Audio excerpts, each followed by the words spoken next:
ഈ ഗായ്സ് ഇതാണ് നാഗർകോയിലെ പ്രസിദ്ധമായ നാഗരാജാവ് ക്ഷേത്രം. എല്ലാവരും പറയും നാഗർകോയിൽ പേരെന്ന് വന്നത് തന്നെ ഈ നാഗരാജാവ് ക്ഷേത്രം കാരണമാണ്. അപ്പം ഇവിടെ ജനങ്ങൾ വരുന്നത് ആരോഗ്യവും രക്ഷയും പിന്നെ അതുപോലെ സന്താന ഭാഗ്യം വേണ്ടി ആണ്. ഞങ്ങൾ ഇവിടെ വന്നത് ഒരു ഈവനിങ് സമയത്താണ്. വന്നപ്പം തന്നെ ഇവിടുത്തെ ആംബിയൻസ് അടിപൊളിയാണ്. ഇവിടെ ഈ കുളമുണ്ട്. ഇവിടെ കുളത്തിൽ വെള്ളത്തിൽ കാലൊക്കെ കഴുകിയിട്ടാണ് നമ്മൾ അമ്പലത്തിൽ കയറേണ്ടത്. പക്ഷേ ഇന്ന് ഈ കുളം അടച്ചിരിക്കുകയാണ്, ക്ലീനിങ് എന്തോ പർപ്പസ് ആയിട്ട്. ടിപ്പിക്കൽ നമ്മളുടെ ഇന്ത്യൻ ട്രഡീഷണൽ ആർക്കിടെക്റ്റായി ഇവിടെ ചെയ്തേക്കണേ.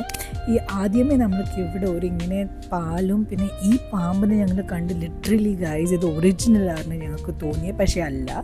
എന്നിട്ട് ഇവിടെ മഞ്ഞളും പാലും ആദ്യം അമ്പലത്തിൽ കയറുന്ന ആദ്യം ഇവിടെ ഇങ്ങനെ സർക്കിളായിട്ട് ഓരോ പാമ്പുകളുടെ മേലിട്ട് ആദ്യം പാലിട്ട് പോകണം. പിന്നെ അത് കഴിഞ്ഞിട്ട് മഞ്ഞളിട്ടിട്ട് നമ്മളിങ്ങനെ പോകും. അങ്ങനെ ഞങ്ങൾ ആദ്യം ഈ നാഗരാജാവ ഇവിടെയാണ് നമ്മൾ തുടക്കം ഇടേണ്ടത്.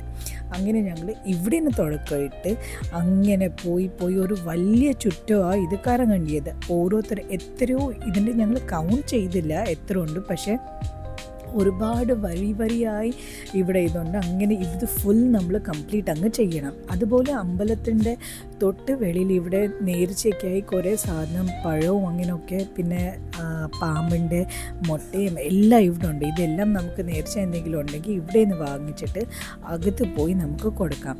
സോ ഇവിടെ വന്നാൽ നമുക്കൊരു ഒത്തിരി നല്ല ഫീലിംഗാണ്. എന്നിട്ട് ഇവിടെ അകത്തൊക്കെ നമുക്ക് ഇവിടെ പ്രസാദമായി അവർ തരുന്നത് നമുക്ക് അവിടുത്തെ മണ്ണാണ്. കാരണം പാമ്പ് മണ്ണിലല്ലേ എഴയുന്നത്. അപ്പോൾ ഇവിടുത്തെ ചന്ദനത്തിൻ്റെ കൂടെ നമുക്ക് മണ്ണും അവർ പ്രസാദമായിട്ട് തരും.